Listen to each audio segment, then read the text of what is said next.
Have you ever stopped to ponder the intricate web of existence we are all part of? What if I told you it's not as linear as it seems? This is where the wisdom of Hinduism offers a different perspective. Unlike the general perception of life as a straight line from birth to death, Hindu philosophy paints a picture of a wheel. This wheel spins round and round, with each turn representing a new cycle of existence. Imagine a Ferris wheel, where each compartment represents a life. One complete rotation signifies a full cycle of birth, death, and rebirth. This cyclical view of existence is not just about the physical being, but it also encompasses the soul's journey. It's a journey of growth, learning, and evolution that transcends the boundaries of our mortal lives. In Hinduism, this cyclic existence is known as Samsara. Let's delve into it. Imagine life as a wheel, constantly spinning, with birth, death, and rebirth as its spokes. Now let's delve into the concept of Samsara, a fundamental idea in Hinduism that illustrates this very cycle of birth, death, and rebirth. Picture this wheel spinning continuously, with each rotation representing a life lived, a life lost, and a new life begun. Samsara is not just a cycle, it's a journey. It's the journey of the soul from one body to another, from one life to the next. It's a journey that's not without purpose or direction. In fact, it's a journey towards liberation, towards moksha. Moksha, in Hindu philosophy, is the ultimate destination of this journey. It's the end of the endless spinning wheel, the point where the cycle of birth, death, and rebirth finally comes to a halt. But getting off this wheel isn't as simple as deciding to stop spinning. It's not about refusing to participate in the cycle. It's about understanding, about realizing the true nature of the self, the Atman, and merging with the universal consciousness, the Brahman. Achieving moksha is about transcending the physical, the tangible, the temporal. It's about shedding the layers of the worldly and embracing the spiritual. It's about going beyond the self to become one with the universe. So imagine this wheel of life spinning relentlessly, with each of us on it living, dying, and being reborn over and over again. It's a cycle that's as mesmerizing as it is daunting, as profound as it is perplexing. But remember, the wheel doesn't spin aimlessly. It spins with a purpose, with a goal, and that goal is moksha. The liberation from the cycle of samsara, the freedom from the relentless spinning wheel of life. But what drives this wheel? What propels us from one life to the next? That, my friends, is karma. You've probably heard the phrase, "What goes around comes around." This, in essence, is karma. It's a principle as old as time itself, residing at the heart of Hindu thought. But what does it really mean? Well, let's delve into the cosmic ledger of karma. Imagine a universe where every action, every decision, every thought is recorded like an entry in a vast cosmic ledger. This ledger, invisible yet ever-present, maintains a meticulous record of our deeds, both good and bad. This is the concept of karma, a Sanskrit word meaning action or deed. Now here's where it gets interesting. Karma is not just a record of our past actions, it's also a predictor of our future. It's the law of cause and effect playing out on a cosmic scale.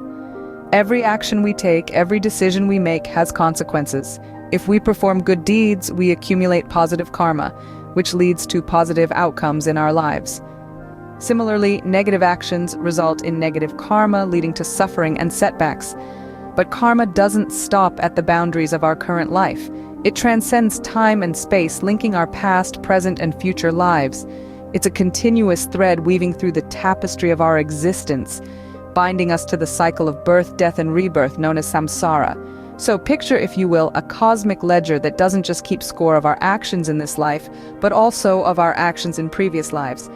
It's a ledger that carries over from one life to the next, influencing our destiny, shaping our experiences, and steering our path through the cosmos. In essence, karma is the driving force behind the wheel of samsara. It's the engine that powers the cycle of existence, keeping us bound to the physical realm and propelling us through an endless series of births and deaths. Karma, therefore, is the force that keeps the wheel of samsara spinning. But how can we break free from this cycle? Well, that's where the concept of moksha, or liberation, comes in. But we'll delve into that in our next chapter. Stay tuned. Imagine a state of complete freedom, liberation from the endless cycle of samsara. This is moksha. In the rich tapestry of Hindu philosophy, moksha stands as the ultimate goal, the highest pinnacle to be achieved. It symbolizes a profound state of liberation, where the cycle of birth, death, and rebirth ceases to turn, and the soul finds its everlasting peace. Picture a bird unshackled from its cage, soaring towards the endless sky. Moksha is that sky, boundless and infinite. It's a realm beyond the worldly ties of pain and pleasure, a sanctuary where the soul is freed from the clutches of Samsara. Moksha, however, is not an external destination to be reached. It's an inward journey, a path towards self-realization. It beckons us to delve deep within ourselves to understand our true nature, the self or Atman. It's a call to awaken to our divine essence, to recognize that we are not merely physical entities confined to the material world, but eternal spirits on a cosmic journey. But self-realization is just the first step towards moksha. It's like the opening of a door that leads to the vast cosmos of universal consciousness, the Brahman. In Hindu philosophy, Brahman is the ultimate reality, the cosmic energy that pervades all existence. It's the river in which every drop of water, every soul seeks to merge. To achieve moksha is to become one with this universal consciousness, to dissolve our individuality in the ocean of Brahman. It's a profound union, emerging so complete that the boundaries between the self and the universe blur, and all that remains is pure, unadulterated consciousness. This union is not a loss, but a gain, a realization of the infinite potential that lies within us. It's a state of supreme bliss, a joyous dance of the soul in the playground of the cosmos. Moksha is the end of the journey, the final liberation. But how do these concepts fit together? Now that we understand samsara, karma, and moksha, let's see how they form the symphony of Hindu philosophy. Imagine a grand symphony, a harmonious orchestra of existence. Each instrument plays a vital role, contributing to the overall melody. In the symphony of Hindu philosophy, samsara, karma, and moksha are those key instruments. Each plays its part, creating a melody that is at once complex and beautiful, forming the soundtrack of our lives. Let's start with samsara, the cycle of existence.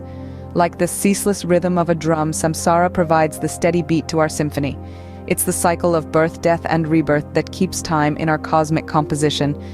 Each life is a note, a beat in the rhythm of existence, and each death is merely a rest before the next note begins. Then we have karma, our cosmic ledger.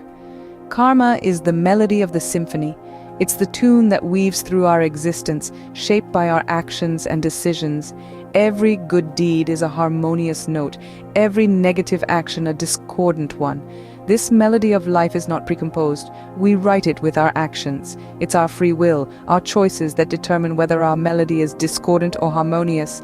Finally, there's moksha, the ultimate liberation. Moksha is the crescendo, the climax of our symphony.